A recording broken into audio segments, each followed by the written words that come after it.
What is up, my fellow andronauts? In this video, I want to talk to you about hard flaccid. This is basically when the penis is hard, when it's not stiff, and it's also shrunken back. So it looks very small and hard, pulled back.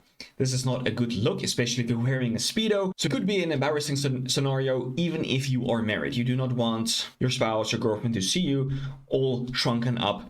I don't think that's very appealing. So I'm going to show you exactly why that is, how to fix that. This is definitely a condition that people with PFS also suffer from. And if you do have PFS and you would like to resolve that quickly, I have a course on that, on how to fix your PFS. Link is in the description below. Let's dive into this video. So the main reason for hard flaccid is excess sympathetic nervous system stimulation, specifically excess norepinephrine. And I want to talk about this a lot in terms of post-finasteride syndrome, because finasteride influences a specific enzyme that's involved in this whole sympathetic nervous system. And this is why people with PFS suffer from hard flaccid very often.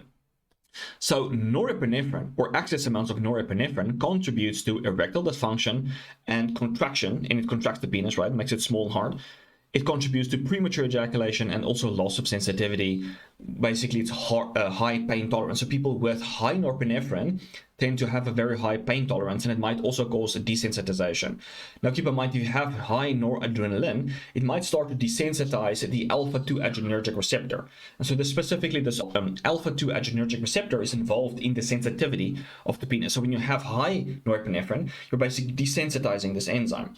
So this might be why people with PFS feel numbness and also rubbery dick, even when they have normal or high levels of norepinephrine. It's because of this desensitized alpha-2 adrenergic receptor.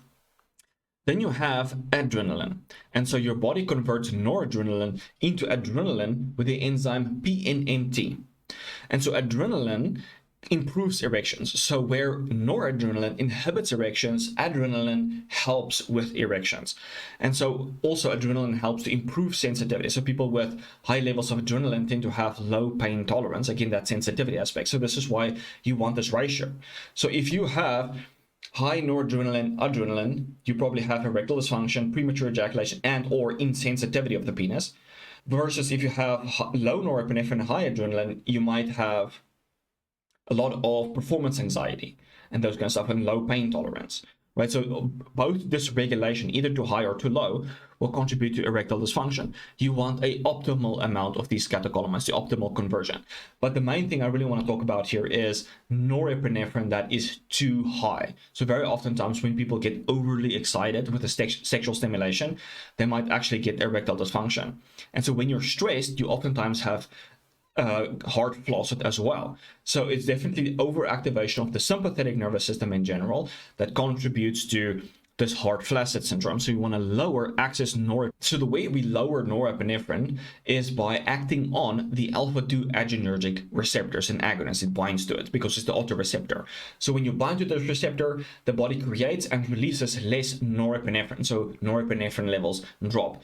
When you use an antagonist like euhimbine, you get an increase in norepinephrine, and also like sweaty hands, heart palpitations, and it might also contribute to erectile dysfunction when you use it in too large doses. So people with delayed ejaculation will benefit from euhimbine, more norepinephrine, whereas people with premature ejaculation will benefit from lowering norepinephrine by acting on the alpha-2 adrenergic receptor. So here are a few agonists: augmentin, kratom, polygala, CBN, and CBG. Those are cannabinoids.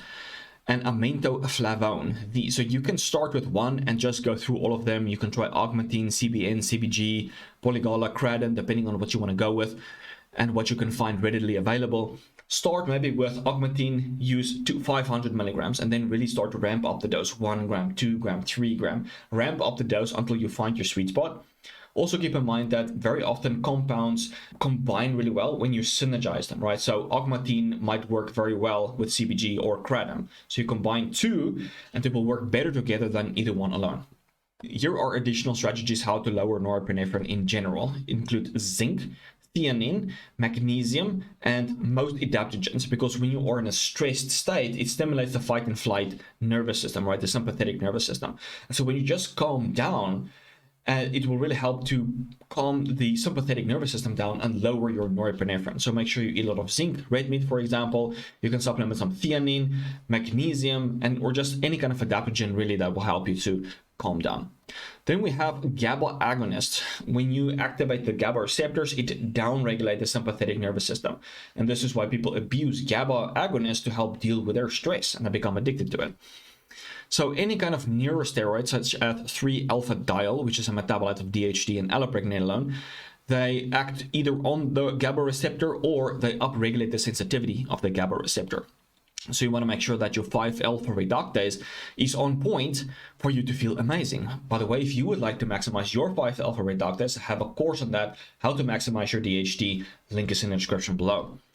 Taurine, lemon balm, passion flower, valerian root, magnolia bark, magnesium, vitamin B6. So magnesium helps to increase the sensitivity of GABA, the receptors, and then also vitamin B6 help to synthesize GABA from glutamate. So glutamate's excitatory, it keeps you alert, can contribute to insomnia.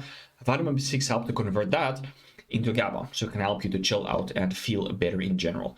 So these are the strategies on how to minimize your norepinephrine levels and get rid of the flaccid hang. And then lastly, you want to make sure that your nitric oxide levels are on point. So the thing with norepinephrine is that even if you have enough nitric oxide, it will not allow that nitric oxide to work properly. So in some cases, you can overwhelm the norepinephrine with nitric oxide, but in most cases, you want to make sure that you fix the norepinephrine first and then increase your nitric oxide. So you still want to do both, but make sure you do not skip the norepinephrine side of things. So the ways we increase nitric oxide is obviously to provide a precursor citrulline or arginine, or just make sure you eat a high protein diet. You want to make sure you have enough of the cofactors to create nitric oxide, namely BH4, which is the cofactor for nitric oxide synthase, zinc, potassium, and B vitamins. So this is always why I focus on a nutrient-dense diet. Make sure you eat a nutrient-dense diet, guys. Hope you know what that means. Cofactor. Okay. Then you want to make sure you also consume a diet rich in antioxidants or supplement some of them, like pycnogenol, vitamin C, or most aphrodisiacs. Yeah, so you might not have known that Tribulus terrestris or tonkatali, these kind of herbs, contain antioxidants that help to enhance the bioavailability of your nitric oxide.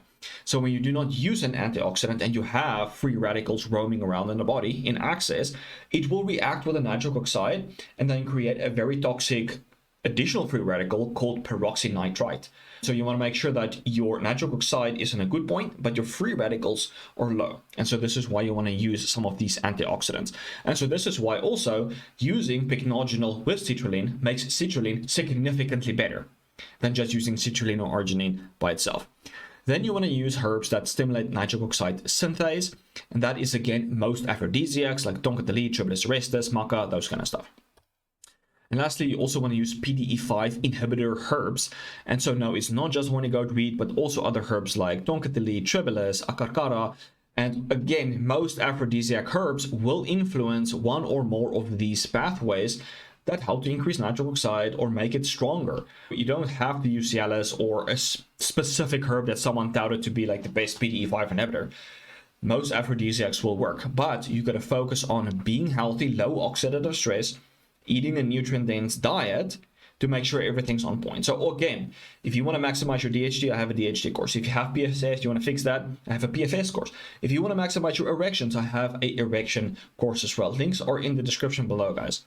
So that is how you fix a heart flaccid. You lower your norepinephrine, and you can do that by acting on the autoreceptor, eating a nutrient-dense diet, avoiding stress, and then lastly, you want to make sure you increase your nitric oxide levels, activate GABA, and so on. This is how you fix heart flaccid.